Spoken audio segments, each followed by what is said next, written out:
हात वाचुल्यावर आधी हाताले चटके मग मिळते भाकर.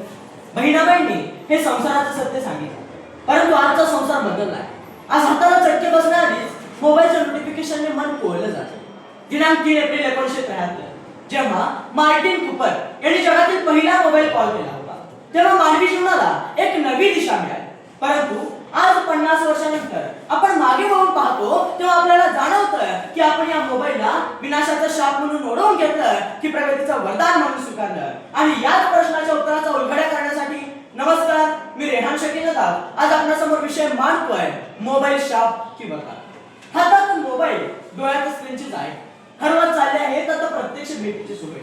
लाईक्सच्या जगात माणूस शोधतोय स्वतःची किंमत, कमेंटच्या गर्दीत हरवली आहे आता बोलायची खरी हिंमत, आता बोलायची खरी हिंमत.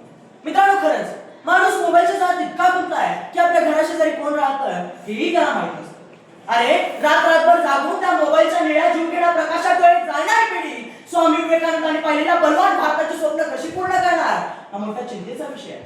अरे स्वामी विवेकानंद शिक्षण संस्थेचे संस्थापक, शिक्षण महर्षी डॉक्टर बापूजी सावंत यांनी आपल्याला एक ब्रीद वाक्य दिलं होतं, ते म्हणजे ज्ञान, विज्ञान आणि सुसंस्कार यासाठी शिक्षण प्रसार. बापूजींनी विज्ञानाला संस्काराची जोड दिली होती, परंतु आज त्याच विज्ञानाने संस्कारांना बाजूला सारलाय का असा प्रश्न आपल्याला पडल्याशिवाय राहत.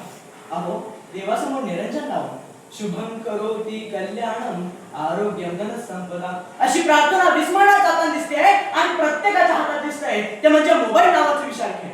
अरे अगदी जन्मल्यापासून त्या बाळासमोर मोबाईलच्या माध्यमातून मुन्नी बदनाम होई डार्लिंग तेरे लिए अशी अश्लील गाणी लावतो. मग काय परिणाम होणार त्या बाळ म्हणावं. अहो, स्वामी विवेकानंदांनी तरुणांना संदेश दिला होता, उठा, जागे व्हा आणि ध्येय प्राप्त झाल्याशिवाय थांबू नका. आज आम्ही उठतो खरं, परंतु ध्येय प्राप्त करण्यासाठी नव्हे तर मोबाईलवर आलेले मेसेजेस पाहण्यासाठी. अरे मार्टिन कुपर यांनी मोबाईलचा शोध हा माणसांमधील अंतर कमी करण्यासाठी लावला होता, परंतु दुर्दैवाने आज याच मोबाईलमुळे माणसांमधील अंतरमन दुरावले आहे असं म्हटलं तर वावगं ठरणार. अरे ज्या हातांमध्ये अभ्यासाची पुस्तके असायला हवी आणि बापूजी सावंत यांनी सांगितलेले सुसंस्कार व्हायला हवेत, तीच मुलं आज मोबाईलच्या स्क्रीनवर आभासी माणसं मारण्याचा धन्यता मानत आहेत. अरे या पबजी आणि फ्री फायर सारख्या गेम्स मध्ये त्याच्या लेवल अप करण्यासाठी आपण रात्रभर जागतो, तेव्हा खरं तर आपण आपल्या आयुष्यातील लेवल डाऊन करून घेतो. आणि सगळ्यात भयानक वास्तव म्हणजे या गेमच्या व्यसनापायी आज कितीतरी मुलं प्रत्यक्ष मृत्यूच्या दारात उभी आहेत. आणि इथेच मला मोबाईल शाप वाटला. मित्रांनो, मोबाईल शाप की वरदान या विषयाचं चिंतन करत असताना मला माझा एक वैयक्तिक अनुभव आपल्यासमोर मांडावासा वाटतो. शिक्षण महर्षी डॉक्टर बापूजी सावंत यांचे सुपुत्र, म्हणजेच आपल्या सर्वांचे लाडके माननीय प्राचार्य अभयकुमार सावंत आजोबा, त्यांना मी आजोबाच म्हणतो. त्यांना भेटण्यासाठी मी गेलो होतो आणि त्यांच्याशी गप्पा मारत असताना ते माझ्या हातामध्ये माझा मोबाईल बघितला आणि त्यांनी मला प्रश्न विचारला की रेहान, तू मोबाईल वापरतोस, तुला आतापासून मोबाईलची काय गरज. तेव्हा मी त्यांना अगदी नम्रपणे उत्तर दिलं की आजोबा, माझ्या हातात हा जो मोबाईल आहे ना, हाच तो मोबाईल आहे ज्याच्या माध्यमाने मी 500हून अधिक ठिकाणी व्याख्यान दिली, 750हून अधिक राज्यस्तरीय पुरस्कार मिळवले, 8 टीव्ही सिरियल आणि 3 चित्रपटांमध्ये देखील काम करू शकतो. आजोबांनी लगेच मला प्रश्न विचारला, अरे हे सर्व मोबाईलमुळे कसं शक्य आहे.